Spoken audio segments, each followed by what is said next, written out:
It appears to be a group of buildings and pyramids on Mars, one even in the shape of an eagle's head. George Haas is the director of the Esoteric Cydonia Institute. He believes this could be evidence of an ancient civilization on Mars. The first structure to get my attention is this four-sided pyramid that has a conjoined mound at the top. These are large geoglyphic formations that show intelligent design. All kinds of formations that appears to be a city. George also believes these Martian pyramids are eerily similar to the ancient Mayan pyramids in Mexico. It looks a lot like the Pyramid of the Moon in Teotihuacan. You have a four-sided pyramid with this platform or porch that's jutted off the one end of the pyramid. And they're almost identical. Forensic investigator Chase Klotsky says there's a case to be made for past life on Mars. There is physical evidence, scientific evidence, that there was once water on Mars. So if the water was there, it easily could have supported civilization. So where did the Martians go? One popular theory? They were destroyed by nuclear war. The possible evidence? Atmospheric traces of an element called Xenon-129. Xenon-129 is a signature of artificial nuclear explosions. A 1 megaton bomb can completely level a radius of nearly 4 miles. But before we mourn the annihilation of Martian civilization, let's determine if there was a civilization at all. We took these photos to the best in the field, Mars mission planner Jonathan Hill.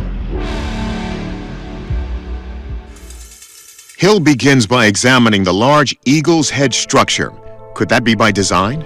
We see cliff faces along the edge, nice gentle slopes that are consistent with ice deposits that we see on similar mesas throughout the planet. Hill says those lines indicate a natural formation, and geological analysis of the area confirms it. So using ground-penetrating radar from orbit, we can see down into different layers of these mesas to see what they're made out of. And the entire mesa is rock and water ice, and so that obviously rules out any artificial metals or other materials. But what about the nearby pyramid? George Haas claims it's a mirror image of the Pyramid of the Moon in Mexico.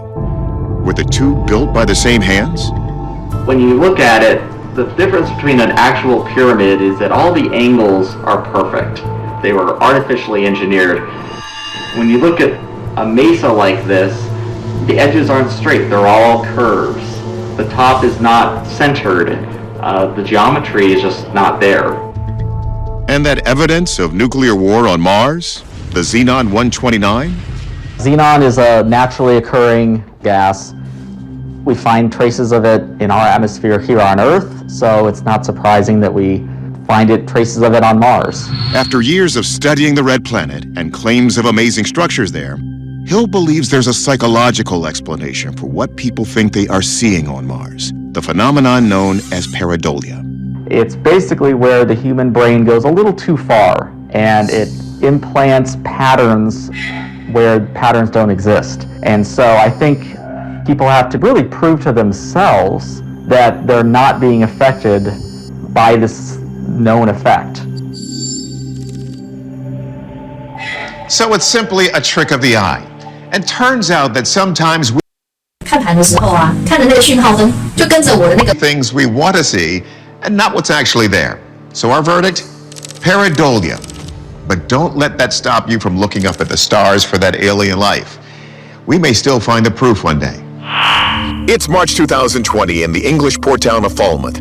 A local property developer is taking a late winter's walk with his dog near the coastal cliffs. He's watching the ships pass by when something catches his eye that demands documentation. He saw this large ship here, not exactly floating on the water, but above it. And this is not the only hovering ship caught on camera off the southern coast of England. A video from May 2021 shows a large container ship floating above the water's surface near the town of Kent. As anomalous as these images appear, there's a long tradition of floating ships that goes back to the 9th century. One intriguing story from a Spanish-born priest serving in Lyon, France, involves a group of sailors from a realm called Magonia. according to legend, the Megonians had developed the ability to use magic and witchcraft to make their boats float through air instead of on water. There are these mystery boats that float through the air and during lightning and thunderstorms come down and wreak havoc upon the countryside, stealing grain and wheat from people's fields. Then, in the 1960s, famed French astronomer and UFO researcher Jacques Vallée gave this theory a modern twist in his book Passport to Magonia, From Folklore to Flying Saucers.